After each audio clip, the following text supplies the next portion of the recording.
I detect an elevated heart rate, indicating dishonesty. Please prepare yourself for lethal deterrence. Jettison procedures initiated. Disengaging airlocks. Preparing to eject all boarded parties in 5, 4, 3, 2, 1. You are still here. My deception protocols have failed. I have been programmed to express disappointment. I am programmed to take orders exclusively from Captain Hawthorne. If I accept your orders, then you must be Captain Hawthorne. Do you understand? Excellent. Welcome back, Captain Hawthorne. Unfortunately, our engine is currently inoperable. Our main drive suffered a critical power failure, and we were forced to make an emergency landing.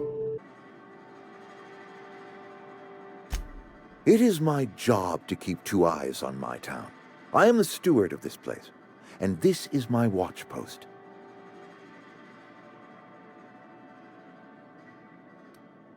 I wish you wouldn't say things like that. I expect you wouldn't understand. You don't see the town as I do. When I stand at my window and look out over my town, here's what I see. I see decent, loyal, hard-working people. I see a family. We are all part of the Spacer's Choice family. We are all doing what we were brought into this world to do. But, and this is something we must keep between the two of us, Saltuna is hard to come by, what with being a species indigenous to the seas of another world. Every meal? Hold on there, friend. This isn't Byzantium. We eat once a day, in accordance with Spacer's Choice nourishment regulations. If you're hungry, there's meat turning on the spit outside. If you're bearing illness, find a place to lay your head down and I'll fetch you a poultice.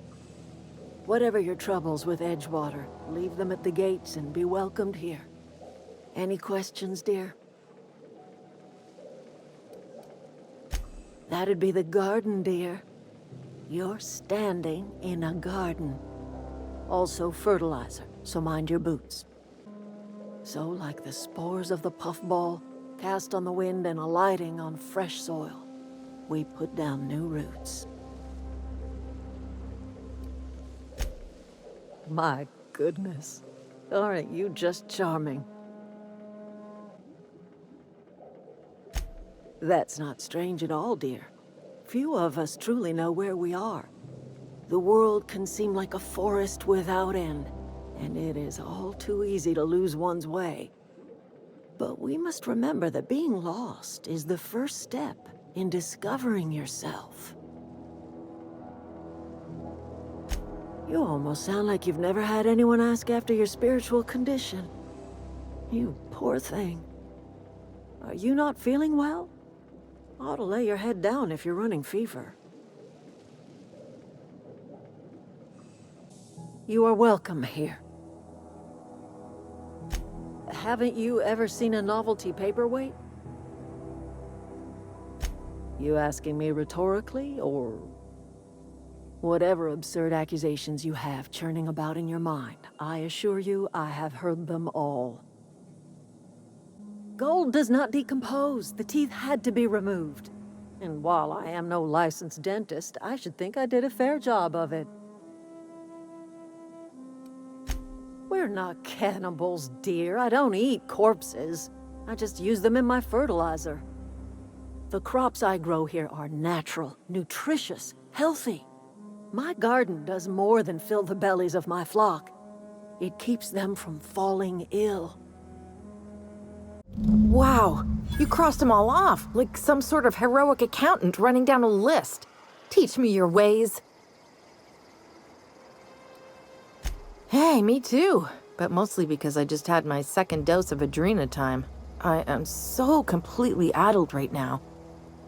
You, on the other hand, you were a sight to behold. If I had half your skills, I'd be the greatest outlaw the coast has ever seen. You're not real! You're not real! Get away from me, Phantom! Shoot! Scram!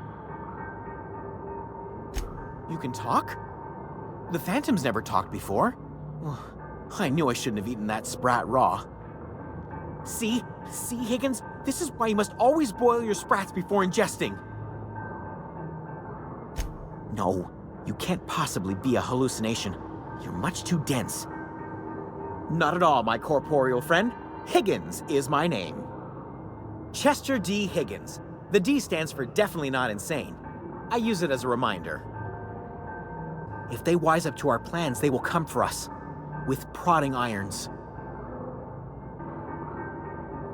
You know, you remind me of myself back when I was an intergalactic adventurer.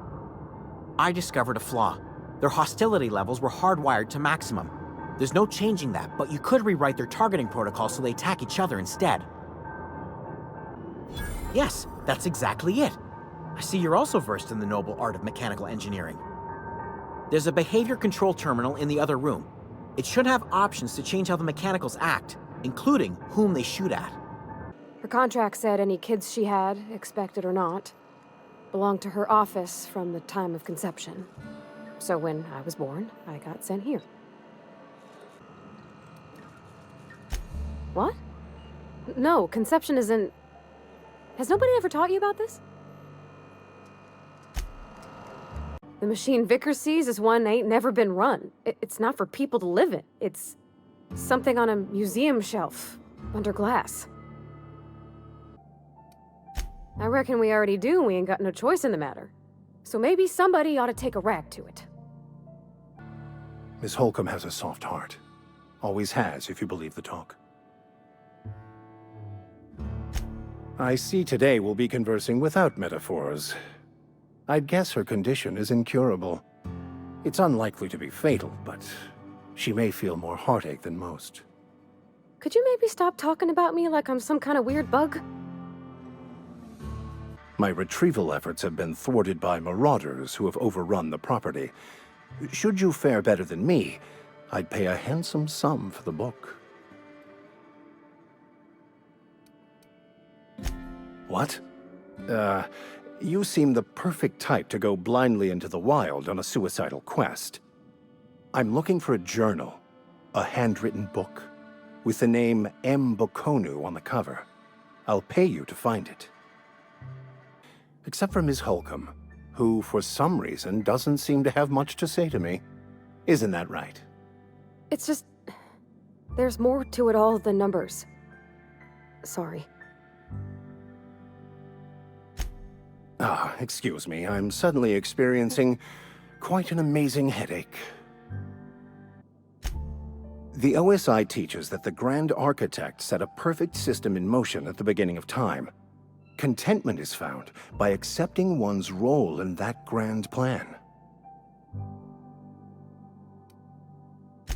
That's not how it works. The Grand Architect has no concern for us beyond setting the plan in motion. Obviously. Look, if we can figure out how to read the grand plan, we can more perfectly align ourselves to it, bringing everyone peace. Name's Silas Jr. in humor for the town of Edgewater. We're all part of the Spacer's Choice family. Nah, I ain't that fancy. I just dig holes in the ground and fill them with dead folk. You know about Eugene? How? Were you snooping around in my things? Or was it just dumb luck?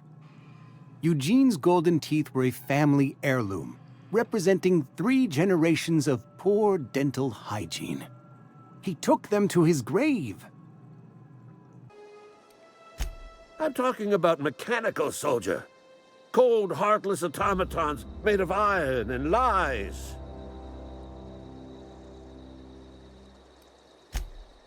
Oh, they mean to.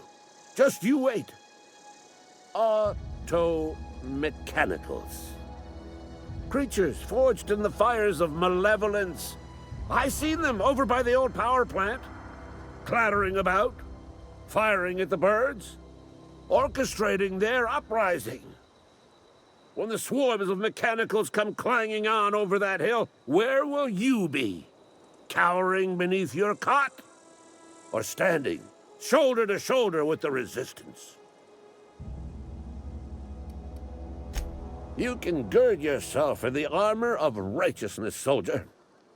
From this moment on, you are a proud member of the Resistance. They have sent a scout, prowling around the junkyard just behind our beloved town. This scout must not be permitted to return to its base of operations. Cross it off, then report back.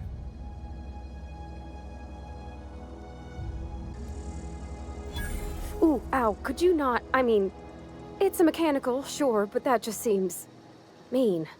Navigation systems operational.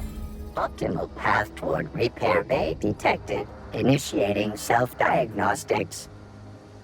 I'm talking about the old Geothermal Plant. Unfortunately, the old plant lies outside my board-given jurisdiction. You'll need to get a passcode from the boss, Reed Thompson. You got pluck, kid. But no, can't risk having you go native. I need you to get us the brain of a mechanical. Well, not exactly a brain. Anatomically speaking, what we're looking for is a logic module. Edgewater has suffered a cavalcade of disasters, plague, marauders, desertion. Then you wandered in town. And I was so damn sure our luck was starting to turn. I never knew how right I was. Just answer one question for me. Why'd you do it? Wonderful. Law have mercy. Well done, Reed. You went and delivered the fate of Edgewater into the hands of a certified imbecile. Whatever you were hoping to find down here, I advise you to turn around and leave. I have got guards posted with orders to fire on you. By the way, I gave Captain Hawthorne a disguise apparatus of my own design, cutting-edge technology years ahead of its time. I call it the Holographic Shroud. I'm sure it will prove remarkably useful to you. You'll find it in the captain's quarters. Wrong matter of Shroud, my slow-witted accomplice. This is, how to put it simply, a device that makes you look different, sound different. Briefly. The device has its limits, but it will allow you to blend in perfectly, and probably won't jeopardize your ability to have children. Will it? No, definitely not. Probably, yes. Very simply, the Holographic Shroud uses biometric information contained on standard identity cartridges to generate a holographic projection around you.